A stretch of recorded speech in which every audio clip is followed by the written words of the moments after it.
Well, I know you're shocked to see a battered up car at a former mine site. Shocking, I know. But that's where we're going to start this one here, ladies and gentlemen.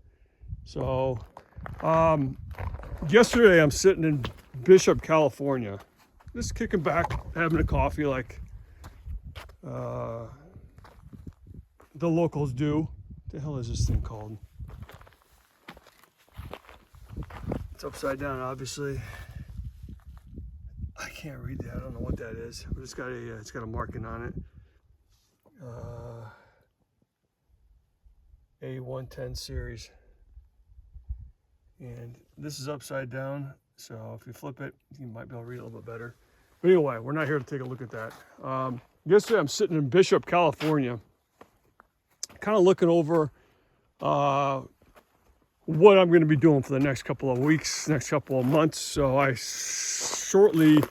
kind of already started to head back towards Florida in a roundabout way. So the apex point of my route for 6 months was Jarbidge, Nevada, Reno, Nevada, somewhere in there, before I start turning back south again, making a big loop down around the Southern California, Arizona border, and heading back towards Florida, probably on Interstate 10 most of the way back.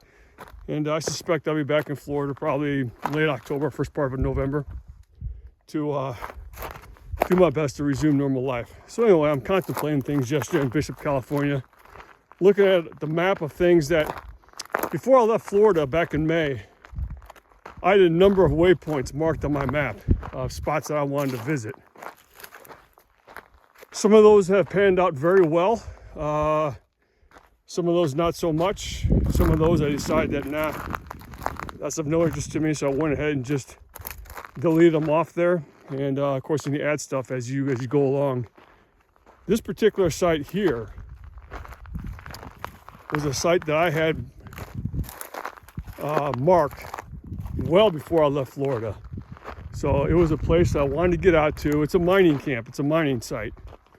And it's a spot that I wanted to get to. But it was a matter of routing myself back into the area. Out here in this part of the country, you've got mountains, you've got deserts, you've got big lakes that are natural barricades to travel, unless you're flying or swimming or running or whatever. But as far as vehicle travel goes, you're basically boxing yourself around those types of things. And that's where we are today. One of those areas that we had to kind of bypass in a weird way to get gas. Remember, I was in the Simon Mining District, probably the last video, and I had to get out of there and kind of make a beeline towards the nearest gas station, which are not abundant in this part of the country. So I had to get the Bishop was basically the closest place with decent gas, and so while there, I went ahead and resupplied with some of their foo-foo groceries. There's a very large hippie population there. It's kind of soothing, it's kind of comforting, because these people are so much different than I am. That's almost like yin and yang, or opposites attract. And so I sat in a coffee shop yesterday, had a pretty good coffee, took advantage of the internet there, and did some planning and said, you know what, this particular site here that we're at right now, it's one that it's been on my map since day one. I wanted to get back out there. So I basically had to backtrack about 2 hours to get out here. And where is out here? What the hell does that mean to anybody? We are right now in a mining camp called NIVLOC, NIVLOC. Weird name, I know, but stay with me here. We'll get to the history of that. This mining site, this mining district, is about 10 miles out of a place. It's in Nevada. So I went from California, Bishop, California, to back into Nevada. A little more comforting for me doing that. But NIVLOC is about 10 to 15 miles out of a place called Silver Peak. Silver Peak, Nevada is like one of the only places, if not the only place in the country, that lithium is being mined. And that's as of when I'm filming this, which is August of 2024. So basically Silver Peak, that's all that is. It's all lithium mining is what that is. I didn't spend any time there, but it was a place you had to pass through to get to here. And like I said, here is being the NIVLOC mining site. And man alive, am I glad that I decided to go ahead and keep this one included on the list of things to do, because this place is probably one of my favorites right now. I've had a chance to walk around a little bit. I just saw this while I was talking to you, so let's see what's going on here. Man, you see so much of this type of thing out here. This one here is actually one of the most horizontal shafts that I've seen. Most of the ones that you see, especially the ones that are barricaded off with barbed wire, and this is going to be a longer video, so stick with me here. The last one for Simon was about 2 hours. It won't be that long, but I don't think. But anyway, I want to make sure I give you guys a complete walkthrough and a little bit of the backstory on this. But there's a lot of this type of thing going on out here, where they've got barricaded off with barbed wire. And I've taken a look at a couple of those places.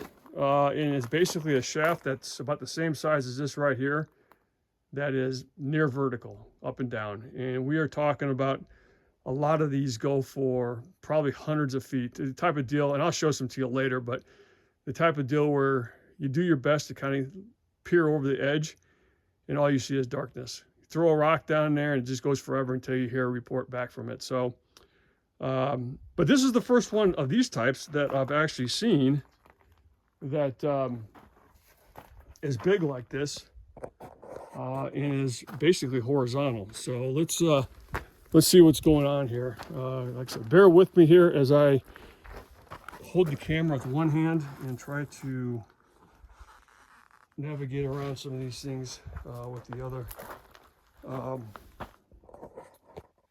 Stuff like this, as you know, excites me. It excites me a lot, as a matter of fact. I stayed out here last night. I can stay in this cave, but I stayed out in this mining site.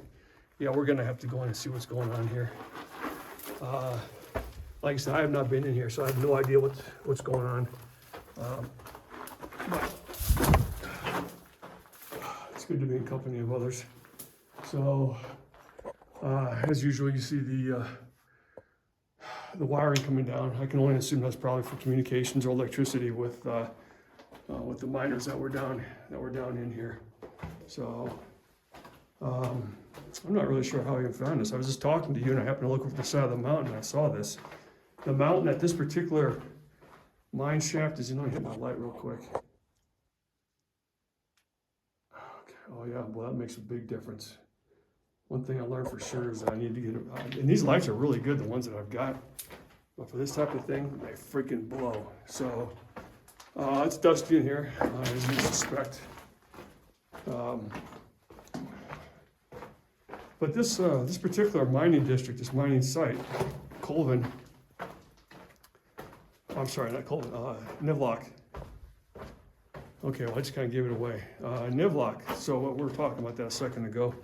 Like I said, it's spelled N-I-V-L-O-C. Well, if we reverse that, it's Colvin, C-O-L-V-I-N. And that Colvin was the last name of the guy who basically founded this area, put the money up for it, and started operations. That would have been right around the early 1900s, so sometime right around 1907 to 1910 is when they kind of got things kicked off here. This is pretty cool, actually. And so anyway, being as genius as they were back at the time, they said, well, let's go ahead and name this the NIVLOC Mine after him. We'll just reverse the letters in his last name, and there you go. So this thing was operational off and on up until about 1960, when at that time the main shaft caved in. It's probably not a good time to be talking about such things, but it is what it is. Sorry about the light, but I gotta look down and see where I put my feet.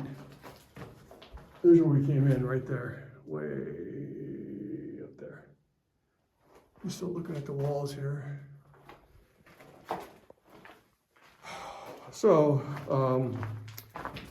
It's a gold and silver mine, and from all indications, it was extremely productive. So I want to say that I heard somewhere that they pulled $2 million worth of gold and silver out of here, and that would have been back in 40s and 50s. And this thing just keeps going. That would have been back in the 40s and 50s as far as the value goes. So run the numbers for modern day, and it's probably pretty impressive. It almost looks like a belt. I don't know what that is. All right, I gotta be smart about how far down here I go. I was hoping it would end, but it could be going forever. The mountain that we're passing through right now, I did a real quick walk around earlier, and there is all sorts of, kind of like what we saw up there, where there's all sorts of pits that have been barricaded off. You can still jump over the barbed wire fence, ain't a big deal. But it's pits that basically go straight down, and they're not accessible unless you fall in there, and then they're accessible, but it'd be pretty short term. So this here, the shaft that we're in right now, the horizontal shaft that we're in right now, I suspect probably links up to all those at some point. So as far as this particular mountain here that we're on, and this mining district has 2 or 3, you can start smelling the rats now, has about 2 or 3 mountains that surround it, substantially sized mountains too. And the mountain that we're in right now is the one that's got the bulk of the open pits and the shafts. So where we'll be here in a little bit is up towards the operations center where all the buildings are at and what have you. And there's not a lot of buildings, there's like 3 or 4 buildings. But they're in decent shape. Man, dude, seriously, you can be walking back here forever. The good thing is it's easy to figure your way back out of here. You just go straight back up.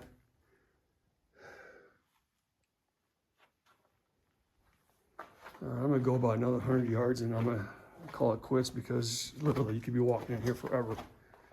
The main shaft, I think the one that caved in, was about 1,300 feet straight down. It was a vertical shaft, and then it consisted of about 24,000 feet of underground tunnels and shafts, mines, passageways, and what have you. So if I don't pay attention to what I'm doing, I'll be walking on 24,000 feet of that, which of course is we'll call it 4 miles, 4.5 miles. Let's see, okay, so the mine was in operation basically from about 1910 to about 1907 to sometime in the 20s, and then the price of gold really started to decline. So it wasn't productive anymore, so they shut it down. The mining claims were still active, they were still open. World War II came, gold prices kind of shot up a little bit more, and so they reopened the mine, started pumping more stuff out of here. There was actually at one point a post office that was out here, and most mining districts that are of decent size have a post office, but it's usually when and they also have saloons too, no question about it. But it's when those places start to falter, start to close down, that the town follows suit shortly after. So that's what happened. Like I said, it was a lot of the gold production was being mined out of other places around here, and there's a ton of other mines. So for those types of reasons,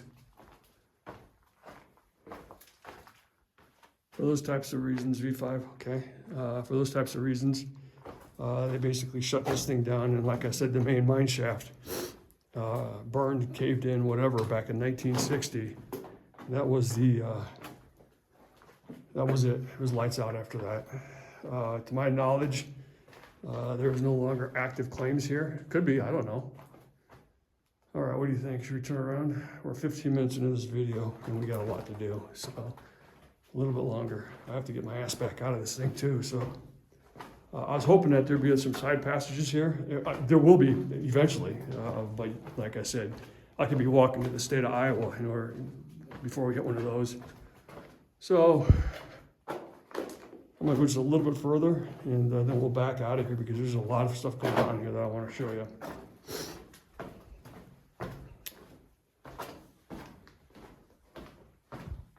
All right, hang on, I think I might see something going on up here real quick.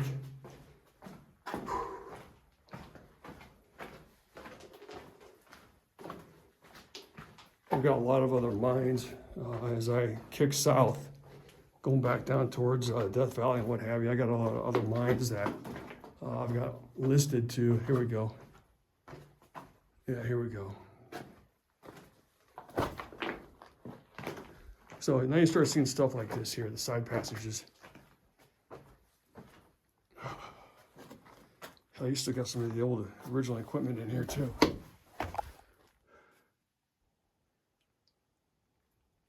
I am not gonna go very far in here because I got quite a distance to get out of here. But you got your old ladders, piping, cabling. Here's your wooden supports that you got.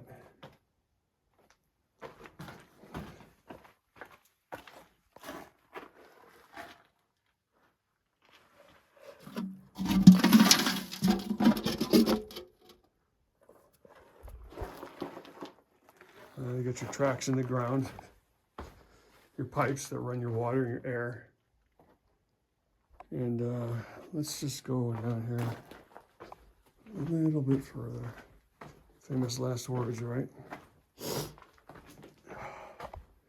Yeah, this is so far the most impressive shaft that I've been down of all the mines that I've been in. And I'm at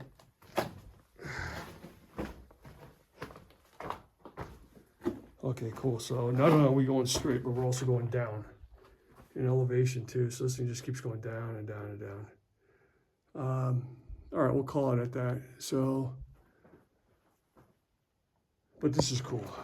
This is really cool here.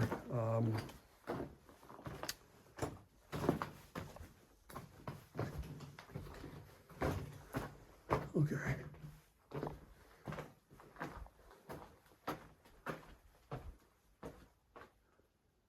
See the way they've got the boards wedged up in there for support, holding things up. Here you go. Here's an original dynamite box right there. Ajax 2 dynamite.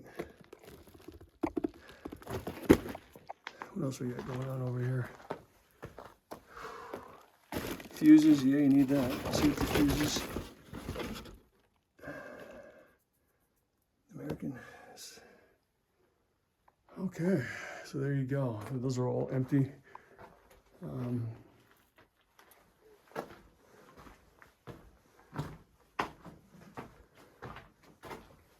Yeah, I'm very impressed here. I'm so happy that I decided to keep NIVLOC on my sites to do. So of course you got your obligatory jackasses that come in here and leave their stuff.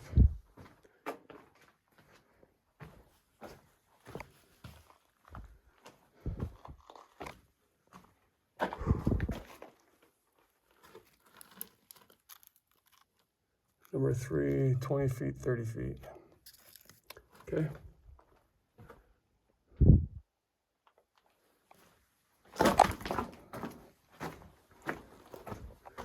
And actually, it's not that cool in here. It's actually kind of hot. It's actually kind of warm. Number 6, 50 to 60. I don't know if anyone knows what that is. I don't. So, see if we're going to reach any water up here at all.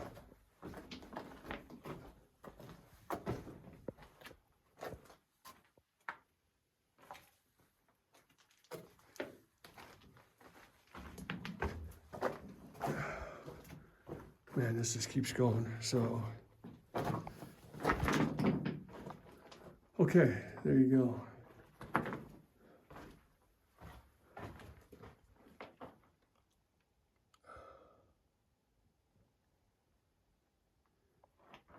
Yeah, we could be walking down there for quite some time.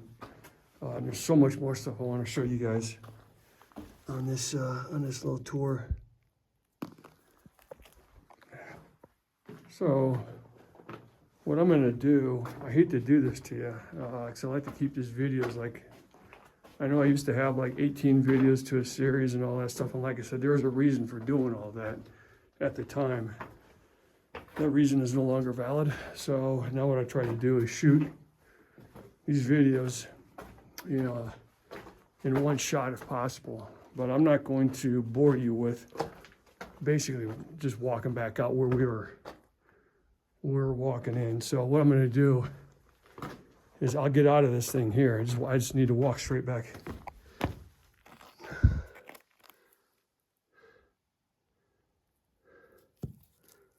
I mean, it was a gold mine, literally and figuratively. Okay. Look at that. There's a bat right there. Dude's either extremely sleepy or he's extremely dead, one of the two, but usually they wake up when they see a light come flashing around. But what I was saying, though, is that it's going to take me a second or two to get out of this. And because like I said, it's mostly a lot of it's up. So it was coming down on the way down here. Now we're going back up again.